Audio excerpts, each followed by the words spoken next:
changes. So this is just asking the consequences of the next marginal change, and you got to redo it each step.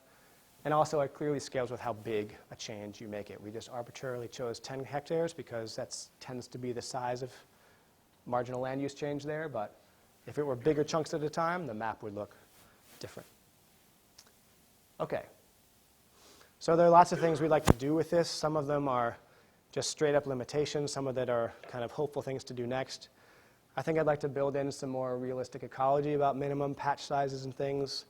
I think all these maps have been lacking really nicely displayed and clear uncertainty. Those are in the models, but we just haven't sort of carried them through and displayed them effectively. It's hard to do.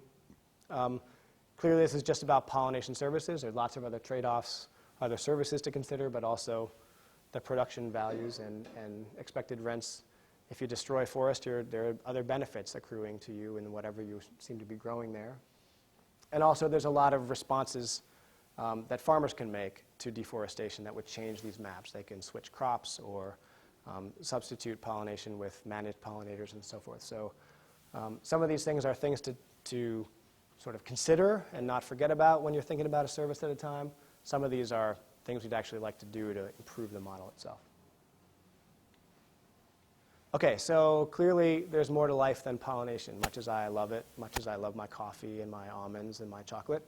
But decisions are made based on more than one service at a time, especially more than pollination. So that kind of gets me to this third project, which is, I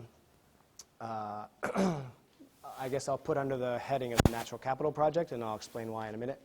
But it's really an effort to scale up to scales at which big decisions are made, resource decisions at watershed scales or state scales.